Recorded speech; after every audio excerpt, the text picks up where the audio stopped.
Welcome. We're on the Red Couch with Kathleen Kirwin. Kate has been a civil rights and criminal trial attorney in the U.S. for the past 28 years. She also specializes in international human rights and humanitarian law, with particular emphasis on Africa, the Middle East, and Asia. Kate has recently created a new venue, the Revolutionary Legal Front, from which she will continue her work concerning issues of genocide, poverty, peace advocacy, asylum, and war resistance. Kate is on the Speakers Bureau for Voices for Creative Nonviolence. She participated in the spring 2011 delegation to Afghanistan to join the Afgan Youth Peace Volunteers in their campaign, Live Without Wars. Kate, I am thrilled to have you on the Red Couch. As we say in Afghanistan, Tashakur. Thank you. Thank you.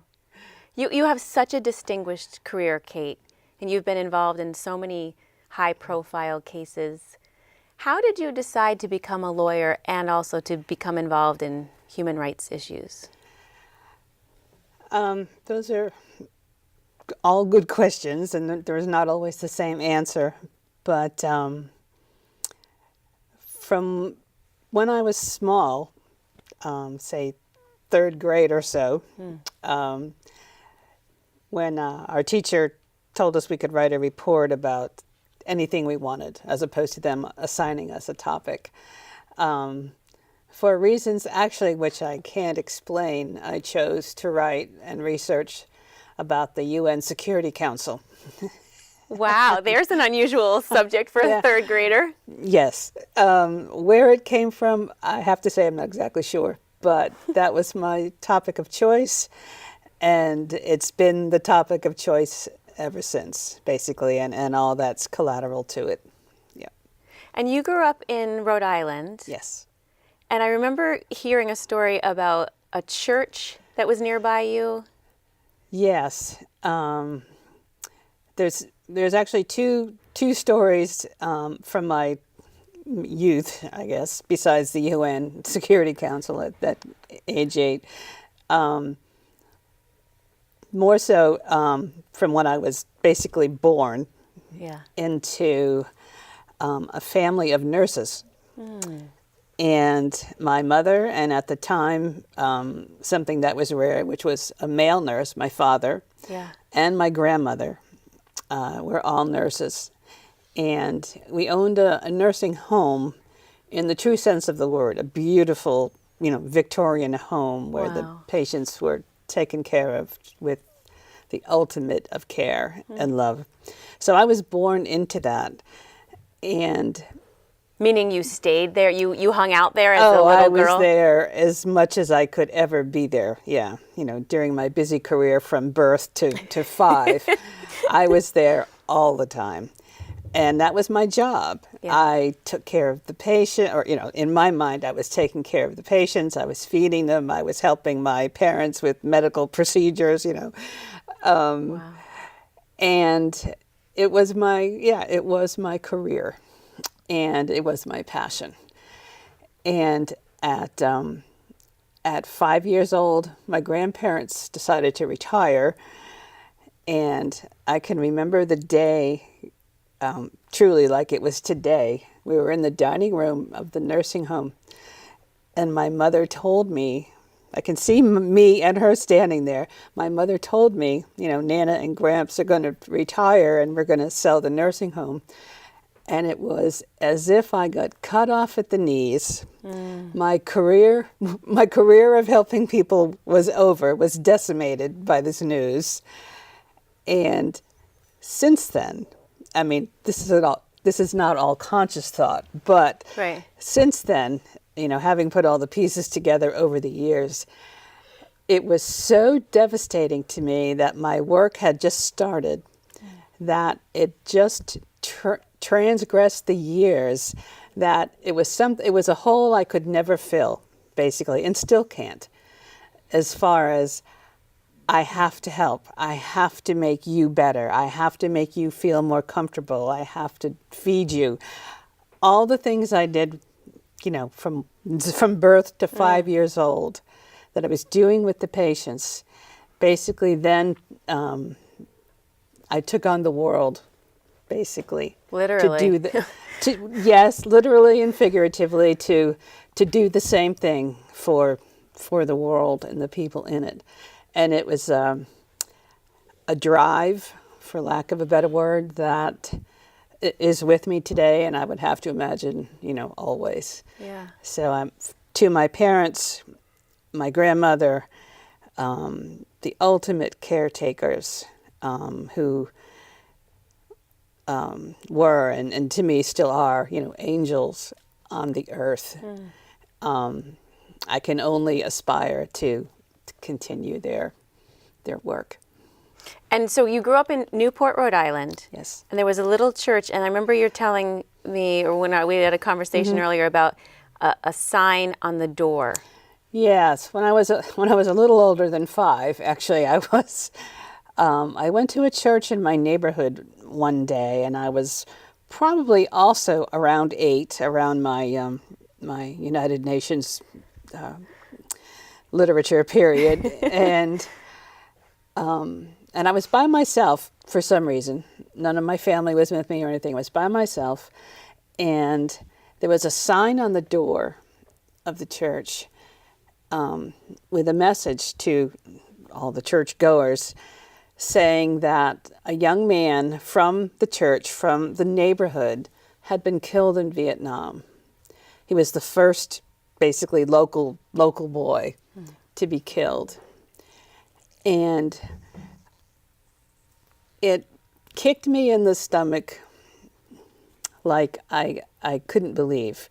I mean, obviously I knew the Vietnam War was going on and such, but this that there was a young man, and probably a very young man, from my neighborhood who is dead now because of, even at the time, a war, I thought had no business being waged.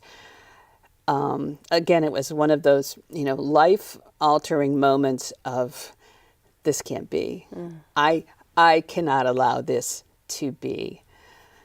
And when I was in school, I was very fortunate to have social studies. I don't know if they still teach social studies, Yes. but at the time, I had a social studies teacher who was very adamant that we study or talk about current events at the beginning of every single class. That's great. So it was great.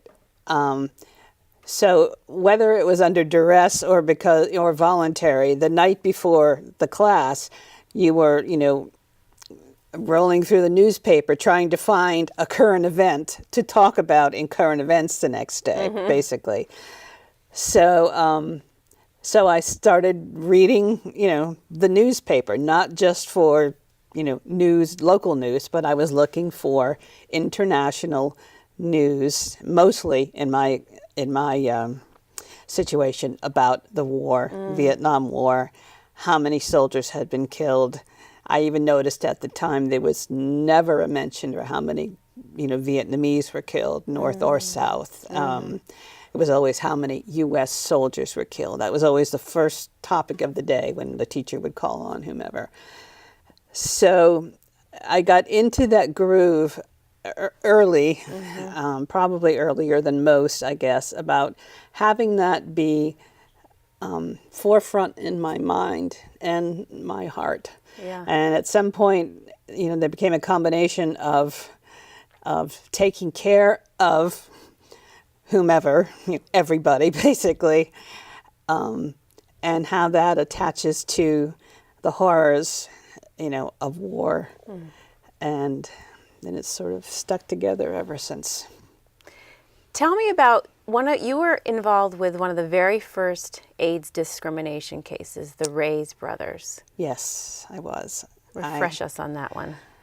I had what I consider to be the greatest honor and privilege to ever work on any legal issue in my entire career. When I worked with a law firm here in Sarasota with an attorney named Judy Kavanaugh, she took on, it was just she and I here in Sarasota, and then there was an environmental part of the law in Miami, which she was also an expert in. But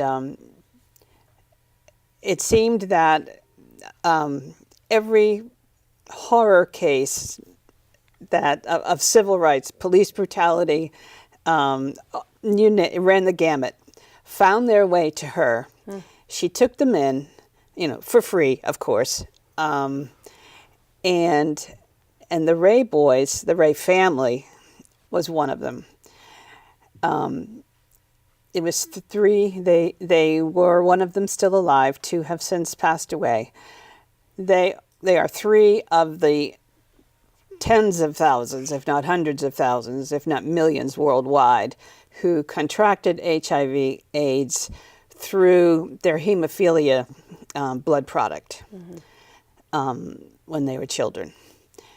And it's a long story about what happened to the family per se. The short version is they lived in Arcadia, and the kids were in, Ricky, Robert, and Randy. They were in public school, and they got thrown out of public school. What grade were they in? Oh, at the time, I'm not exactly sure, but the time they were small, like, 5, 6, and 7. I mean, they were, the boys were real small when they first came to us. So they got kicked out of public school. Of course, they were getting kicked out of public hospital. Every place they could be discriminated against, they were. Their house got, mysteriously burned down in Arcadia. They came to Sarasota. To their great luck, they met up with Judy, and she took them in. And through Judy, I got to be involved with the federal litigation on multiple fronts as far as this was truly back in the day when HIV and AIDS was not even yet considered a disability under what was the predecessor to the Americans with Disability Act. I remember sitting in the law library having to substantively try to prove and convince a judge, that HIV and AIDS was a disability. We were at that level. Cases, as we say in the law, cases of first impression, where no one's heard these arguments before. So the Ray family became part of our family, basically, and we slugged it out against the school departments, the hospitals, the pharmaceutical companies, who were, of course, trying to deny that, anything they did caused, these hundreds of thousands of people to contract this disease. So, what was it like to be involved with that? Oh, man. Sobering is an understatement, I guess. I tribute their mom, Louise, with being actually, throughout my entire career, I tribute Louise Ray, the boy's mother, with being my barometer in life. We had either settled a case or got an award from the court. I'm not actually clear on the details, but there was a little pile of money in the bank that the boys had been awarded, but it was strictly for their care, their medical care and school and such. It wasn't like they won the lottery and were going to Vegas the next day. This was to keep them alive, basically. So we'd have to go to the court to petition when we needed whatever it is we needed for medical bills and all the expert doctors and such. And I was walking to court one day, just Louise and I, and we were going to petition the judge. And we were thinking on the way, how much did we need to ask for? And we're going through a list of doctors and such we needed covered. And just as if we're sitting here now, she said to me, well, I don't want to take too much because I want to leave some for when the boys go to college. And then she stopped herself for a minute and said, well, I guess if they're alive to go to college. And she wasn't morose about it. She was just very matter-of-fact about it, that she knew at the time that that's what was coming, that her 3 boys would die of HIV/AIDS. And, you know, I was walking with her, and I was like, okay, Kathleen, the next time you even dream about, you know, complaining about something, or, you know, this isn't going so well, it's like, think back to this moment about what this woman just said to you, you know, knowing my 3 boys are going to die, you know. But again, she didn't say it with that, just like matter-of-factly. And it's like, okay, I will use you as my barometer in life, or I try to. I don't always succeed, but I try. You've had a lot of connection to young people, young boys, the Afgan Youth Peace Volunteers. Yes. Their campaign is called Live Without Wars. You sent me incredible videos, a candle lighting ceremony. Tell me about the boys. Tell me about them. What do they do? Well, they have many campaigns. The Live Without Wars was specific to when I was over in Afghanistan. They have many campaigns. They have many projects, and they wear blue scarves. They do. They wear blue scarves, and it was they made a decision, or they came up with an idea, something to get across, probably their main theme or their main mantra, or the one issue that they're trying and succeeding in globally announcing. They picked blue to show that blue color of the sky. We are all of us, each and all of us, under the same blue sky. So please, can there be no reason, since we're all living together, that we have to be at war, that we have to, you know, live in the horror that so many in the world, not just them. I mean, their empathy, their sympathy for others is, you know, far outweighs what they feel that they themselves are going through.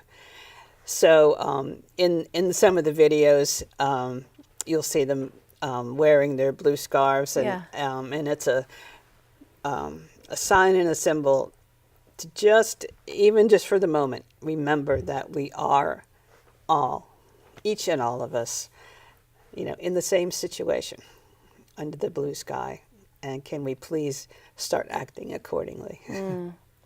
And was it last year? I think there were the winter there was so cold that some of the infants died of they were frozen. They were so cold. A year ago, two winters ago, although I'm sure it's happened more than that, but that happened to be the winter that was publicized. There was a refugee camp, basically right in Kabul, with an enormous amount of people, and Afghanistan is cold in the winter on a good day, but this was a particularly cold and brutal winter. And of course, the people's in the camps, you know, tents and little pieces of plastic and clothing is nothing to prepare them for what they're living through, and a fair amount of infants and elderly. I mean, there was probably no discrimination on the age. Just froze to death in the middle of Kabul, and it got some, you know, a little bit of international press.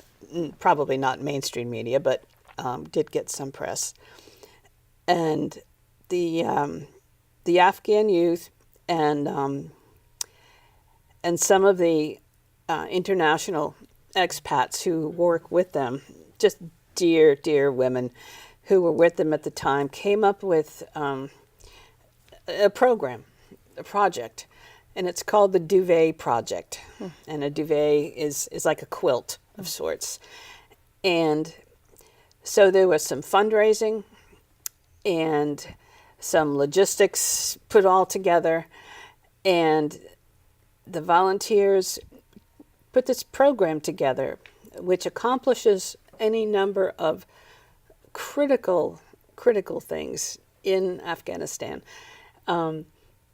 They secured an apartment of sorts, and they invited Afghan women to come in at whatever time of day and sew the duvets, make the quilts that the boys would eventually give to the people in the refugee camps, so that, hopefully this would never happen again, about people freezing to death in the camps. So what it accomplished was several things.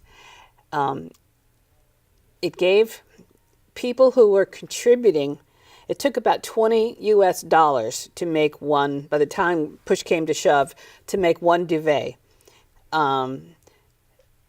which in the scheme of life, like I said, that's a couple of Starbucks coffees for most of us. Right, exactly. So the Afghan women got to get out of the house, not a small feat for many of them, not all of them, but many of them.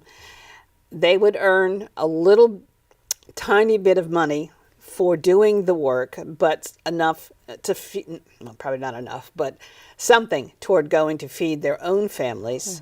It would give them a sense of community outside of the home, which can be very rare. And they would be helping their fellow Afghans who were in the refugee camp.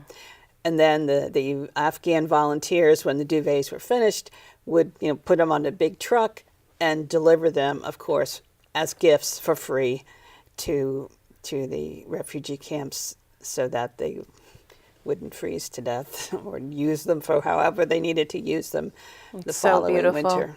It's such a wonderful, Yeah. brilliant, creative idea. Yeah. So you've been to so many places in the world, and I know so many people have affected you very deeply. Is there a story about anyone that you can recall that comes to mind that really affected you in a deep way? Oh, so many. So many. A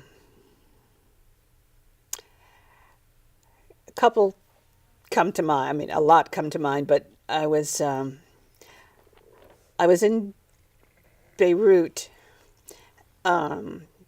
doing a tour. I'll call it a tour for lack of a better word, but I was with some friends who lived in the refugee camps inside Beirut, and just horrific sights, just unbelievable that families, and a lot of them, would live in the conditions. And I've seen conditions in the world, and then I've seen conditions in the world, but this really was just horrendous. So, but as with every other culture I visited, every other culture, no matter what, no matter how poor, no matter how bombed out or devastated, they welcome you into your home, offer you tea, offer you food, whatever they have, we don't have anything, but whatever it is, we'll share it with you. That's the culture. It's just what is done.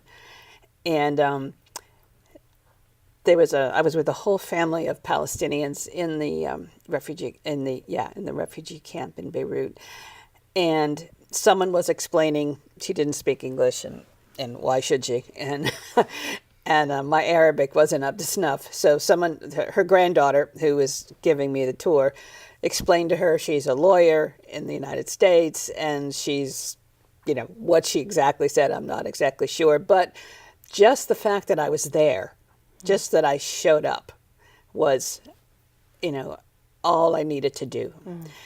The old grandmother came, she said, "Stop," and she went in a room, and she came back, and she took a Palestinian scarf, and she put it around my neck, and said, and had someone translate, "Please tell them that we're here. Please don't let them forget us. She, obviously she was a very intelligent woman.